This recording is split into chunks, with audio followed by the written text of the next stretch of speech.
Iran कब तक मिसाइलें बरसाता रहेगा? बरसा सकता है, सवाल ये भी है। ये डर है, दरअसल सवाल नहीं है, इजराइल का डर है। ये इजराइल का अनुमान है, युद्ध से पहले ईरान के पास लगभग 2500 बैलिस्टिक मिसाइलें थी। ये अनुमान है, जबकि ईरान जानता है कि इजराइल जानता है कि ईरान के पास मिसाइलें और भी है, और इस बात का आरोप लगाता भी रहा है कि ईरान अपने हथियार तैयार कर रहा है, और संभवतः इसी दिन के लिए ईरान अपने हथियार तैयार कर रहा होगा। अमेरिकी विदेश मंत्री मार्को रूबियो कहते हैं कि ईरान महीने में लगभग 100 मिसाइलें तैयार करता है। ईरान के पास 100 मिसाइलें महीने में तैयार करे ना करे, लेकिन स्टॉक तो बहुत बड़ा है, जिसका डर मार्को रूबियो को भी था। समय समय पर उनके भी बयान देखने को मिले थे। वेपन्स प्रोडक्शन पर, न्यूक्लियर एनर्जी की बात जब ईरान की ओर से की गई थी, तो न्यूक्लियर वेपन्स का हवाला दे दिया गया था मार्को रूबियो की ओर से। इन अनुमानों की अगर स्वतंत्र रूप से पुष्टि की जाए तो अभी कोई ऐसा आधिकारिक आंकड़ा सामने नहीं आया है, और इस तरह के जो आंकड़े वेस्टर्न मीडिया की ओर से पेश किए जाते हैं तो जाहिर है कि प्रोपेगेंडा रचा जाता है ईरान के खिलाफ। ईरान का भंडार एक समय पर खतरनाक स्तर तक पहुंच गया था, लेकिन यह कहना मुश्किल है कि यह खतरनाक स्तर कब पूरी तरीके से इजराइल पर कहर बनकर टूटेगा, क्योंकि राय ये दी जा रही है कि ईरान अपनी जो प्रेजेंट सिचुएशन है, प्रेजेंट रणनीति है, प्रेजेंट स्ट्रेटेजी है, इसे इसी तरीके से जारी रखेगा। यानी कि ताबड़तोड़ अटैक ईरान की ओर से होते रहेंगे। रीजनल लेवल पर, कंट्री लेवल पर, बड़े पैमाने पर मिसाइलें हमले जारी रहेंगे।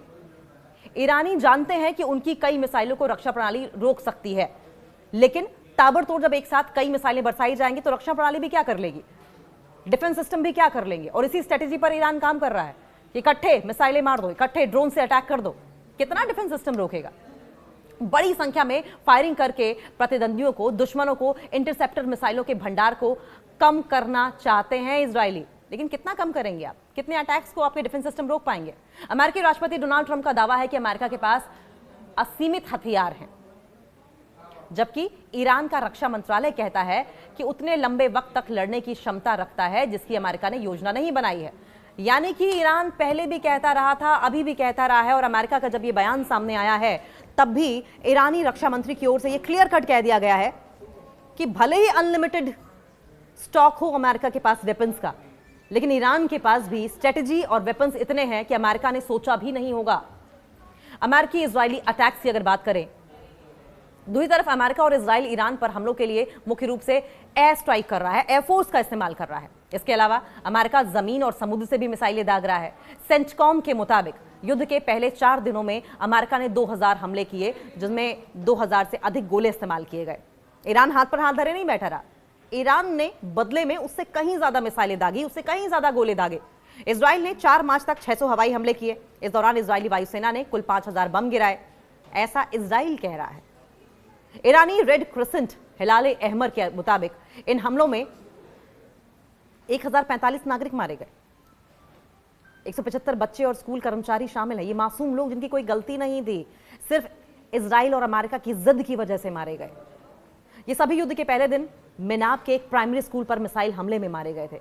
इन मासूमों का गुनाह क्या था? सिर्फ अमेरिका की जिद, इजराइल की जिद, डोनाल्ड ट्रंप की सनक।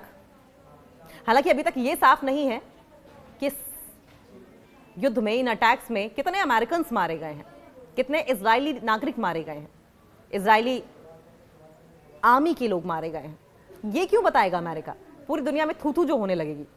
रेवोल्यूशनरी गार्ड्स के अधिकारी शामिल थे इन अटैक्स में, मरने वालों में या नहीं, ये अभी तक जानकारी नहीं मिली है।